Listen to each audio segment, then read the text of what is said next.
On October 29, 2018, Lion Air Flight 610 crashed into the Java Sea shortly after takeoff from Jakarta. All 189 people on board were killed. On March 10, 2019, Ethiopian Airlines Flight 302 crashed 6 minutes after takeoff from Addis Ababa. All 157 people on board were killed. Both aircraft were Boeing 737 MAX 8 seconds. Both crashes were caused by the same system, the Maneuvering Characteristics Augmentation System, known as MCAS, which had been designed to automatically push the nose of the aircraft down in response to a specific flight condition, and which, in both cases, activated based on erroneous data from a single sensor, repeatedly, until the crew could not recover the aircraft. The system that killed 346 people had been designed, evaluated, certified, and put into service without the full disclosure of its existence and its authority over the aircraft to the pilots trained to fly it. The pilots did not know the system existed. They were not trained on how to counter it. The checklist designed to address the condition it created was not complete, and the safety analysis that was used to obtain FAA certification for the system contained errors that, had they not been made, would have required a substantially more rigorous certification process. What the numbers said about the Boeing 737 MAX, and what actually happened in the design, certification, and deployment of the aircraft are two different stories. This episode is about the gap between them. The Boeing 737 MAX was developed as a competitive response to the Airbus A320neo, which launched in 2010 with new, more fuel-efficient engines. Boeing's commercial airlines customers, American Airlines in particular, were considering purchasing the Airbus aircraft rather than waiting for a new Boeing narrowbody design that would take years and billions to develop. Boeing's solution was to update the existing 737 airframe, the most commercially successful aircraft in history, with new, more efficient engines. The CFM LEAP engines were larger than the previous 737 engines and could not be mounted in the same position. They were moved forward and higher on the wing to provide ground clearance, which changed the aerodynamic characteristics of the aircraft in a specific way. At high angles of attack, the new engine position created a tendency for the nose to pitch upward more than the original design. The MCAS system was designed to compensate for this tendency automatically. It was a software solution to a hardware problem created by the engine placement. The existence of MCAS was not fully disclosed to the airlines that purchased the 737 MAX or to the pilots trained to fly it. Boeing's rationale, which was accepted by the FAA, was that MCAS would be activated so rarely and its effects so subtle that it did not require specific pilot training. The training cost savings were part of Boeing's sales proposition.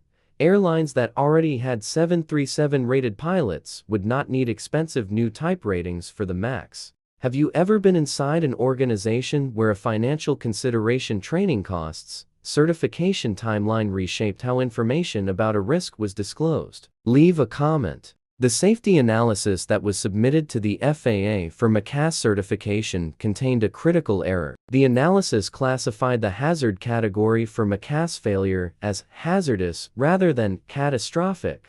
The distinction matters enormously in the certification process. A catastrophic classification, which is the classification that applies to a failure mode that can cause loss of an aircraft, requires substantially more rigorous design standards and redundancy requirements. MCAS, as designed, depended on data from a single angle of attack sensor. If that sensor produced erroneous data, MCAS would activate based on a false input. There was no redundancy in the sensor data. The system did not cross-check against a second sensor before activating. An analysis that correctly classified MCAS failure as catastrophic would have required the addition of a second sensor or an equivalent redundancy mechanism before the system could be certified. The congressional investigation that followed the crashes found that Boeing employees had been aware of concerns about the MCAS system before the Lion Air crash. A Boeing test pilot had, in a 2016 internal chat message, referred to the aircraft as designed by clowns, supervised by monkeys, The message was produced in Discovery. It was not sent to the FAA. The concerns it reflected were not addressed before the aircraft entered service. The FAA's own investigation found that its certification process had delegated significant safety analysis functions to Boeing's own engineers, a practice that had developed over decades as the FAA's staffing and expertise fell behind the pace of aerospace development. The people certifying the safety of the system were, in many cases, employees of the company that had a financial interest in the certification's outcome. If the mechanism of how safety analysis gets compromised by financial and timeline pressure, not through explicit fraud, but through the accumulation of individually justifiable decisions, is the level of analysis you're here for. The like is the direct signal. The 346 people who died in the Lion Air and Ethiopian Airlines crashes were not statistical abstractions. They were specific people with names, with families, with destinations on the day they boarded the aircraft. The pilots of both flights attempted to respond to an emergency that their training had not prepared them for, because the system that was producing the emergency had not been disclosed to them in a way that made their training relevant. They were not undertrained. They were trained for an aircraft that was not the aircraft they were flying. The Boeing engineers who raised internal concerns, including the test pilot whose 2016 message became part of the congressional record, were not ignored in the way that suggests no one heard them. They were heard and then managed. Their concerns were documented, addressed in ways that maintained the certification timeline, and not escalated to the regulatory process in a way that would have required the analysis to be redone. Fei Lim, a flight safety expert who testified before Congress, described a culture of concealment at Boeing, not a culture of deliberate criminality, but a culture in which the pressure to maintain schedule and competitive positioning had produced an organizational environment where the disclosure of safety concerns followed the path of least disruption rather than the path of maximum transparency. Dennis Muilenburg, Boeing's CEO at the time of the crashes, received total compensation of approximately $62 million during his tenure. He was removed in December 2019. The settlement with victims' families ultimately totaled approximately $2.5 billion.